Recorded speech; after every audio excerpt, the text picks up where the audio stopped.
And welcome to another Pro Audio Suite. Don't forget, if you want to get a discount on your tri-booth, use the code TRIPAP200 and that will get you $200 off your tri-booth. And they're used by the stars in the voiceover industry. Trust me, they're good. And also Austrian Audio, making passion heard. Robbo's been playing with some new gear. What have you got, Robbo? 5, 4, 3, 2, 1. Let's go. Welcome. Hi. Hello, everyone. To the Pro Audio Suite. These guys are professional, they're motivated. With Tech to the VO stars, George Whittam, founder of Source Elements, Robert Marshall, international audio engineer, Darren Robbo Robertson, and Global Voice, Andrew Peters. Thanks to Tribooth, Austrian Audio, making passion heard, Source Elements, George the Tech Whittam, and Robbo and AP's international demos. To find out more about us, check the ProAudioSuite.com. Line up, ladies! Here we go. Yeah, and I've only been playing with it. I haven't used it in anything, so I'm by no means an expert with this. But Gomez said to me that I should load up the Curves, the new Waves Curves. I thought it was just Curves, but it could be Curves Equator. Could be wrong. By the way, Gomez That's is right. Michael Pearson Yes. Adams of Thank Waves. Thank you, George. For those who haven't been following us for the last 7 years. And he is also the head of training and development at Waves. So he's way up on Waves, and he's an old Waves, mate of that's Andrew's and mine. We worked together back a long time ago in radio days. So he's an old friend of mine, and he said anyway. He wrote me an email, said you should check this out. So I out of respect for Gomez, I've loaded it up a couple of times and had to play with it. I'm yet to get my head around it. Effectively, what it is though is an AI EQ. So effectively, what you can do is show the plugin your audio, which is the same as you would do if you were sort of showing silence in a noise reduction plugin or whatever, and it will have a look at it, and then you can create all sorts of curves around what it's seeing. Yeah, throw it up on screen. I've got it open here in my Pro Tools session. So I've just dragged in this is an old opener that AP voiced for the show, just because I don't want to piss anybody off by using their voiceover for things it wasn't authorized for. Good idea. So AP, I guess you'll have to send the show the bill for this one. I'll charge myself. Charge yourself. That's right. Welcome to the Pro Audio. So you can see it looks like any other Tech sort to of the EQ there, but you can. From what I gather, without having played with it too much, that you give it this learn command, right? And so now it's listening to my audio. Welcome to the Pro Audio Suite with Tech to the VO stars, George Whittam.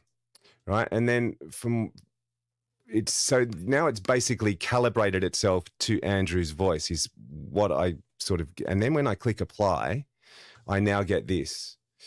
So, and then what I kind of figure from here is you can sort of change your curve. Welcome to the Pro Audio Suite with Tech to the VO stars, George Whittam. Welcome to the Pro Audio Suite. And this tilt thing's interesting because you can sort of, if you want a sort of general, sort of broad, sort of, butter knife sort of thing, you can sort of just do that. And then you've got your shape, which is your cue and all that sort of stuff. And then the sensitivity. So outside of that, I've not figured out a lot more. There are these advanced controls down here, attack and release times and all that sort of gear. Interestingly, before we started recording, we were mucking around with the presets, and the one that I loaded up, this airy backing vocals thing, which I kind of found really interesting. So if you... Welcome to the Pro Audio Suite with Tech to the VO stars, George Whittam. So that's with it in, and then if I take it off... Welcome to the Pro Audio Suite with Tech to the VO star. Well, what's interesting is the image of the curve. It didn't change that much. It still has that same low cut on the bottom, and then it just sort of the mid-range kind of popped up a little bit, or it pulled down the mid-range a little bit. The thing about these tools is, they are such new paradigms of ways of doing things that all of us grizzled engineers what do I do with this? Whereas I think a lot of younger producers, engineers, people learning, are way less afraid and just going to grab and yank and just start pulling and twisting knobs, But we're looking at it and going, I don't really. Well, well, the interesting thing that I understand, and I'm pretty sure I'm reading Gomez right, that if you sidechain something to here, and get it to learn that, it will actually adjust your. So say this was your vocal, what we're looking at here, or AP was your vocal. It will actually adjust AP's vocal to sit it in the mix, sort of thing. So what it's listening to, it's going to listen to that and go, okay, well, I'm now going to EQ this in relation to what I'm hearing there. That's where things get a lot more interesting, because when it can listen to the rest it listens to the context that it's in, and that's make right, some judgment calls. And being AI, it will adjust as it goes too, sort of thing. So rather than sitting there and drawing a million bits of automation, because for me in radio imaging, say for example, I've used a music bed at the start, I've used a different one in the middle and a different one at the end, and so I'm drawing automating EQ curves in Pro Tools. From what I understand. And Gomez, please correct me if I'm wrong. From what I understand, though, that will be a thing of the past. I will just set how I want Andrew to sound and then go, okay, you adjust that to keep it there as it goes through, or to keep it sounding there as it goes through. Whoa, that's cool. So yeah, it's pretty clever. It's kind of small on my screen, but can you tell us what the bottom so down there, this is attack, do? release, precision, tilt, frequency. So I presume that's where the tilt starts from. So if you do this tilt function, so I can tell it, well, I actually want to tilt it further back that way.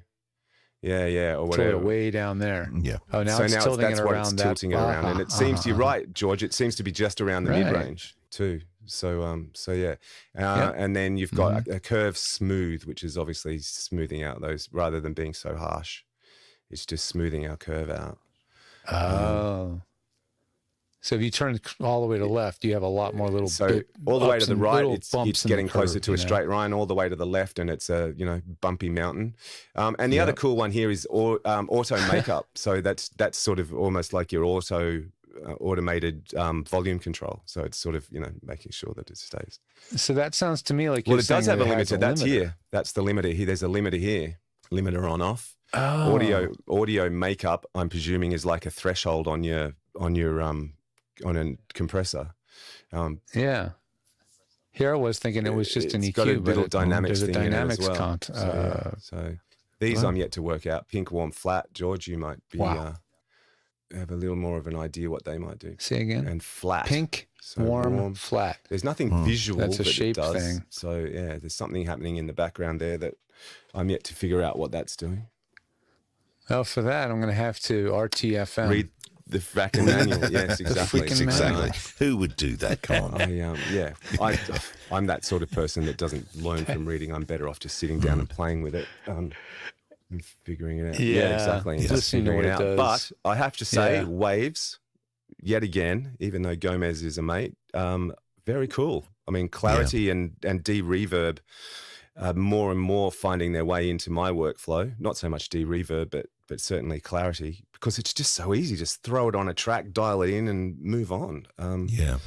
Yeah, I mean, how often would you need de-reverb if you're working with I don't mostly really need professional de-reverb, talent? but it's there, and it is good. I mean, actually, there is one place that I use de-reverb is like on listener punter grabs and all that sort of stuff. If someone's been running around the office to record, punter grabs or whatever, and they sort of send me to go in a promo, it's easy to throw that on there and clean it up a bit better. Yep. But yeah, on a day-to-day basis, I'm really not using de-reverb at all, but it's friggin' good, as you know too. It's funny, actually, whoever did the design, the colour of the New Waves app, it looks like they've been looking at an old Vox amp from the 60s.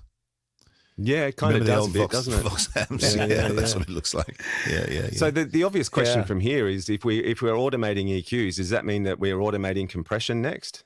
Do you reckon, with AI? We'll be automating everything. Yeah, Probably. exactly. It's like what? I think we're going to build a whole rack of automated tools eventually, and just say, learn, sidechain. Yeah, I agree. Yeah, scary. So maybe we need to form an audio engineers union, like the Voiceover union, and start fighting this AI curse. Yeah. I mean, hey, you're doing us out of a job. But before you do actually jump to automation, we should mention our competition where you can do a mix not using AI. Or you could use AI. Yeah. Well, I suppose, but who do we give the headphones to if they win? I guess we didn't. Well, the robot. Yeah, the robot gets a free pair of headphones. Yeah. But if you'd like a pair of Hi-X20s, go to our website, theproaudiosuite.com/win, and we'd love to hear your mix. And it doesn't. It's not a quality-based thing either. What we want to hear is just, you're having some fun. I mean, if you don't like Andrew's voice, take it out and put your own in. Or if you think the sound effects that I put in there are crap, take it out and put your own in. Or if you think the music's not right, put your own in there. Have some fun with it. Seriously. I don't think people knew that was part of the rules now. I think that for those really who have takes downloaded it, that's all on the website. So I mean, we're just sort of glossing over it here. But if you look at the website, all the rules are there. But we want this to be open for everybody. So if you're a voiceover artist or a podcaster sitting at home going, well, that's not for me, it's absolutely for you. We're not looking for the most pristine, precise mix. We're looking for just something that sounds good and you've had some fun. Yeah, represents you, your creativity.